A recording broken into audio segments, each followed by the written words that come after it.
नमस्कार दोस्तों। अभी वित्त वर्ष 2022-23 चल रहा है और आशा करता हूं कि आप लोग इस वर्ष के लिए टैक्स प्लानिंग कर रहे होंगे। तो चलिए आज के इस वीडियो के माध्यम से आपको वे उपाय बताएंगे जिनकी सहायता से आप अपने टैक्स के लायबिलिटी को कम कर सकते हैं। सबसे पहले मैं आयकर अधिनियम की धारा 10 अंडर ब्रैकेट 13 एवं आयकर नियम 2A की बात करूंगा। यदि आप किराए के घर में रहते हैं और अपने नियोक्ता से एचआरए अर्थात हाउस रेंट अलाउंस प्राप्त करते हैं, तो आप अपने एचआरए पर छूट का दावा कर सकते हैं। नीचे दिए गए 3 हिसाब में से सबसे कम वाला राशि ही छूट की राशि होगी। नियोक्ता से प्राप्त वास्तविक एचआरए। दूसरा है मेट्रो शहर में अगर रहते हैं तो बेसिक प्लस डीए का 50% और गैर मेट्रो शहरों में रहने वालों के लिए बेसिक प्लस डीए का 40%। और तीसरा है कुल किराया, उसमें से घटा देना है बेसिक प्लस डीए का 10%। इस तीनों में से जो न्यूनतम होगा वही अमाउंट आपका इस सेक्शन के तहत डिडक्शन माना जाएगा। अब इनकम टैक्स एक्ट के सेक्शन 80 जीजी की बात करता हूं। यदि आप सेल्फ एम्प्लॉयड हैं या फिर एक वेतनभोगी हैं और आपको अपने वेतन में एक मुश्त राशि मिलता है, लेकिन अलग से एचआरए के नाम पर कोई अलावेंस नहीं मिलता है, साथ ही यदि आप किराए के मकान में रहते हैं, तो आप इनकम टैक्स बचाने हेतु आयकर की धारा 80 जीजी के तहत 50,000 रुपए तक के एचआरए के कटौती का दावा कर सकते हैं। इस स्लाइड में होम लोन के इंटरेस्ट पर मिलने वाले आयकर कटौती को समझाते हैं। आयकर अधिनियम की धारा 24B के तहत अपने होम लोन पर चुकाए गए ब्याज पर अधिकतम 2 लाख रुपए तक के कटौती का लाभ उठाया जा सकता है। इसके अतिरिक्त आयकर की धारा 80C के तहत अपने होम लोन पर चुकाए गए मूलधन पर भी अधिकतम 1.5 लाख रुपए तक के कटौती का भी लाभ ले सकते हैं। इसके बाद आयकर की धारा 80 सीसीडी अर्थात नेशनल पेंशन सिस्टम के फायदे को जानते हैं। टैक्स सेविंग कराने वाले कई विकल्पों में से एक नेशनल पेंशन सिस्टम अर्थात एनपीएस भी है। आयकर कानून का सेक्शन 80 सीसीडी एनपीएस अकाउंट पर टैक्स डिडक्शन का फायदा उपलब्ध कराता है। एनपीएस सरकारी व प्राइवेट सेक्टर के कर्मचारियों के लिए निवेश की स्कीम है। इसमें नौकरी काल के दौरान निवेश करने पर व्यक्ति को 60 साल की उम्र पर पहुंचने पर एक मुश्त रिटायरमेंट फंड और बाद में एन्युइटी बेनिफिट उपलब्ध होता है। सेक्शन 80 सीसीडी का sub section 80 CCD under bracket 1 इस पेंशन स्कीम में जमा पर टैक्स में छूट दिलाता है। सैलरीड एम्प्लॉय अपनी सैलरी का 10% तक और सेल्फ एम्प्लॉयड व्यक्ति अपनी कुल राशि का 20% तक पेंशन अकाउंट में जमा कर छूट पा सकता है, जो अधिकतम 1.5 लाख रुपए तक है। एनपीएस अकाउंट में एम्प्लॉयर द्वारा किए गए अंशदान पर भी कर्मचारी टैक्स डिडक्शन क्लेम कर सकता है। ऐसा sub section 80 CCD under bracket 2 के अंतर्गत होगा। एम्प्लॉयर का अंशदान एम्प्लॉय की सैलरी के 10% के बराबर या इससे ज्यादा हो सकता है। इसके अलावा एक अन्य subsection 80 CCD under bracket 1B भी है, जिसके तहत सैलरीड एम्प्लॉय और सेल्फ एम्प्लॉयड व्यक्ति दोनों अपनी तरफ से एनपीएस अकाउंट में डिपॉजिट कर अतिरिक्त 50,000 रुपए टैक्स का छूट ले सकता है। किसी भी बैंक में जाकर आप एनपीएस अकाउंट खुलवा सकते हैं। अब एजुकेशन लोन पर मिलने वाले फायदे को समझते हैं। अगर आप या आपके कोई संबंधी 12वीं के बाद मतलब 12वीं पास करने के बाद कोई ऐसा प्रोफेशनल कोर्स या रेगुलर कोर्स करना चाहते हैं जिसका खर्च बहुत ज्यादा है, तो उसके लिए आप बैंक से एजुकेशन लोन ले सकते हैं और इस पर सरकार इनकम टैक्स एक्ट के सेक्शन 80E के तहत टैक्स छूट भी देती है। परंतु इस सेक्शन के तहत लोन पर बैंक को दी जाने वाली इंटरेस्ट या ब्याज की राशि पर ही छूट मिलती है। मतलब प्रिंसिपल अमाउंट अगर आप चुकाते हैं तो उस पर कोई फायदा नहीं मिलेगा। इस स्लाइड में आश्रित दिव्यांग जन के लिए मिलने वाले टैक्स बेनिफिट की बात करते हैं। धारा 80 डीडी दिव्यांग आश्रितों को देखभाल के उद्देश्य से दिव्यांग व्यक्ति के परिवार को कर में कटौती प्रदान करता है। इसके तहत कटौती का दावा दिव्यांग आश्रित के परिवारों के द्वारा किया जा सकता है, न कि स्वयं दिव्यांग व्यक्ति के द्वारा। धारा 80 डीडी का दावा HUF अर्थात हिंदू अनडिवाइडेड फैमिली और दिव्यांग आश्रित की देखभाल करने वाले व्यक्ति दोनों के द्वारा किया जा सकता है। 40% या उससे अधिक दिव्यांग व्यक्ति की देखभाल के लिए 75,000 रुपए तक की कटौती की अनुमति है, जबकि 80% या उससे अधिक दिव्यांग व्यक्तियों की देखभाल के लिए 1.25 लाख रुपए प्रति वर्ष तक की कटौती की अनुमति है। अब बात करते हैं गंभीर एवं लंबी बीमारी से ग्रसित आश्रित के लिए मिलने वाले छूट के बारे में। सेक्शन 80 DDB के तहत अपने किसी आश्रित की गंभीर और लंबी बीमारी के इलाज में खर्च की गई रकम पर इनकम टैक्स छूट का लाभ ले सकते हैं। कोई आयकरदाता अपने माता-पिता, बच्चे, आश्रित भाई बहनों और पत्नी के इलाज में खर्च की गई रकम की कटौती के लिए दावा कर सकता है। इसमें कैंसर, हीमोफीलिया, थैलीसीमिया, एड्स आदि बीमारियां शामिल हैं। आमतौर पर यह कटौती 40,000 रुपए की होती है। वरिष्ठ नागरिकों के मामले में यह कटौती 1 लाख रुपए तक हो सकती है। इसके लिए चिकित्सक से प्रमाण पत्र लेना जरूरी है। वैसे सेक्शन 80 DD और सेक्शन 80 DDB के तहत छूट एक साथ आप नहीं ले सकते हैं। मतलब अगर 80 DD में छूट ले लिए तो फिर आपको 80 DDB के तहत छूट नहीं मिलेगी। इसके बाद ऐसे व्यक्ति को मिलने वाले टैक्स बेनिफिट की बात करूंगा जो खुद डिसेबल्ड पर्सन है। एक वित्त वर्ष के दौरान यदि कोई रेजिडेंट इंडियन दिव्यांग है और उनके पास मेडिकल अथॉरिटी का दिया हुआ दिव्यांग प्रमाण पत्र है तो वह व्यक्ति सेक्शन 80U के तहत टैक्स के कटौती का दावा कर सकता है। कटौती राशि विकलांगता की गंभीरता पर निर्भर करती है। संबंधित व्यक्ति को कम से कम 40% विकलांगता से पीड़ित होना चाहिए। 80% से कम विकलांगता वाले करदाताओं को 75,000 रुपए की कटौती मिलती है, जबकि गंभीर रूप से 80% या उससे अधिक विकलांग करदाताओं को 1.25 लाख रुपए तक की कटौती मिलती है। यदि आप इलेक्ट्रिक व्हीकल की खरीद करते हैं तो सेक्शन 80 EEB की जानकारी आपके लिए फायदेमंद साबित हो सकती है। अगर आप लोन लेकर इलेक्ट्रिक कार खरीदते हैं तो सेक्शन 80 EEB के तहत आप टैक्स में छूट का फायदा ले सकते हैं। इसके अंतर्गत जब इलेक्ट्रिक व्हीकल को लोन के माध्यम से खरीदते हैं तो लोन के ब्याज की रकम पर 1.5 लाख रुपए तक का टैक्स डिडक्शन मिलता है।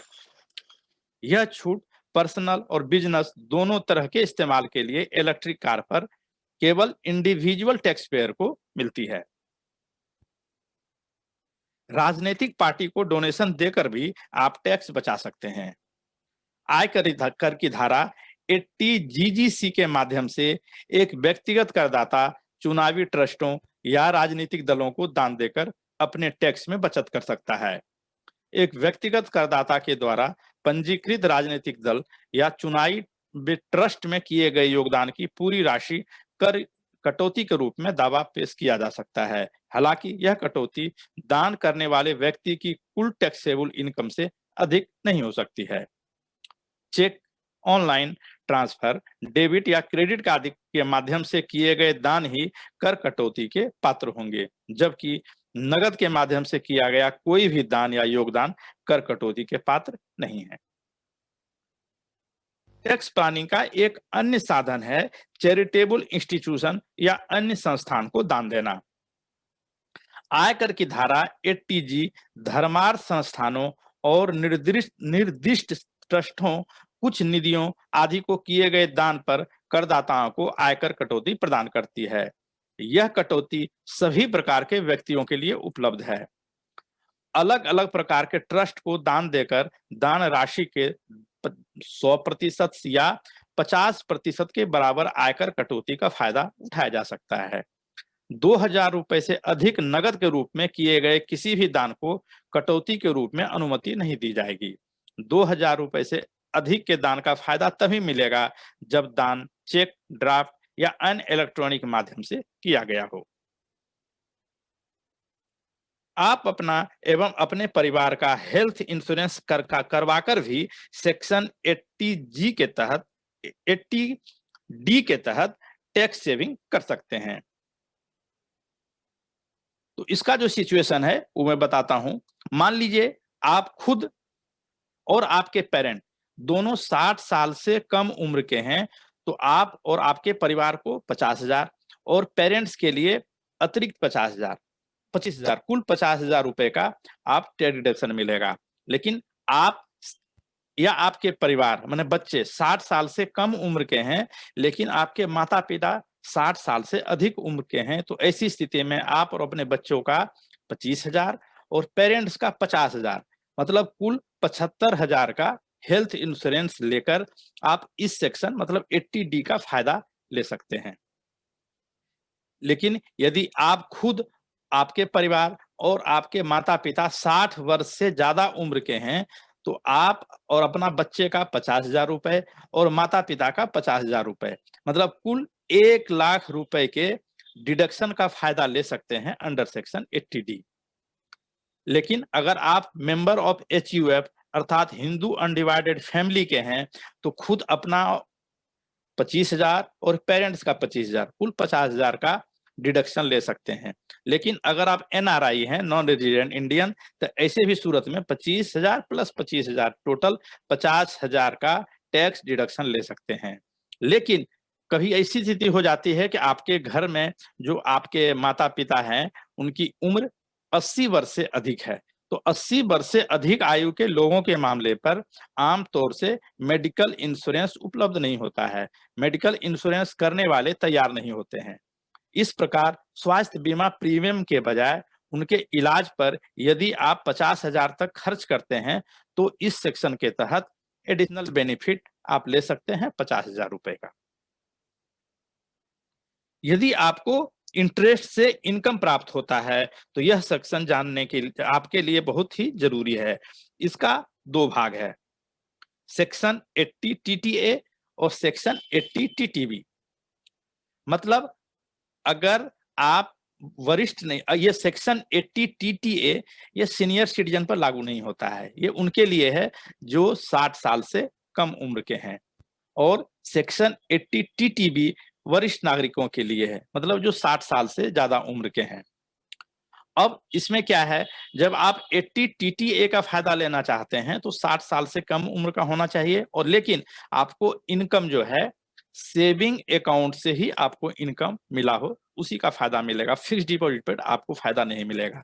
लेकिन जो सीनियर सिटीजन है उनको 80 TTB के तहत उनको किसी भी प्रकार का फिक्स डिपॉजिट हो या फिर सेविंग हो या फिर कोऑपरेटिव सोसाइटी में किसी प्रकार से उनको इंटरेस्ट मिल रहा है, तो सभी का इंटरेस्ट मिलाकर अब वो छूट ले सकते हैं। अब अगर अमाउंट देखा जाए तो 80 TTA के तहत 10,000 रुपए तक इनकम अगर होता है तो आपको छूट मिलेगा। लेकिन अगर सीनियर सिटीजन है तो उनको 80 TTB के तहत 50,000 रुपए तक का अगर इंटरेस्ट से इनकम हुआ हो तो उस पर छूट मिलेगा।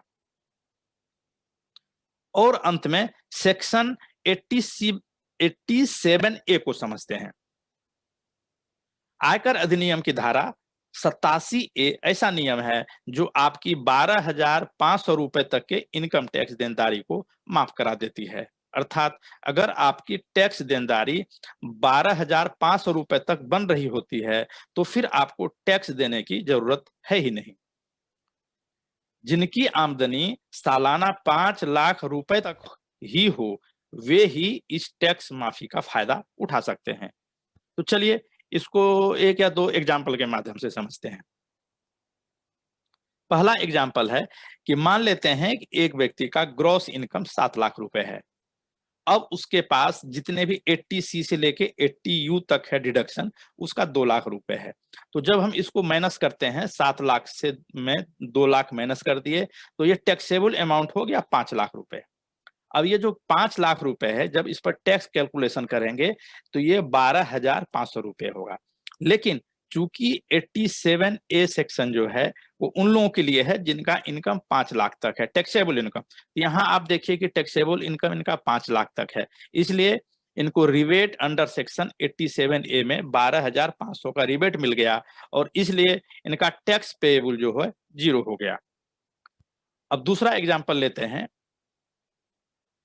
कि एक आदमी का ग्रॉस इनकम 7,01,000, मतलब पिछले जो एग्जाम्पल बताए थे उससे 1 लाख अधिक है और उनका टोटल डिडक्शन 80C से 80U तक 2 लाख रुपए है। तो जब इसको ग्रॉस से डिडक्शन हम माइनस कर देंगे तो टैक्सेबल इनकम हो गया 5,01,000 रुपए। अब इसका जब टैक्स कैलकुलेशन होगा तो 5 लाख तक हो गया 5% और 5 लाख से ज्यादा 1,000 पर हो गया 20%, ये हो गया 12,700 रुपए। अब इन पर रिबेट अंडर सेक्शन 87A लागू नहीं होगा। क्यों नहीं होगा? क्योंकि इनका इनकम जो सीरियल नंबर 3 में देख रहे हैं 5 लाख से अधिक है, अर्थात 5,01,000 रुपए। तो अब यही चालाकी करना है कि 1,000 रुपया केवल ज्यादा हुआ है। अगर इस 1,000 रुपए को हम अगर कम कर देते हैं किसी भी माध्यम से, तो मान लीजिए मैं डोनेशन दे देता हूं, प्रधानमंत्री का जो योजना है उसमें डाल देता हूं।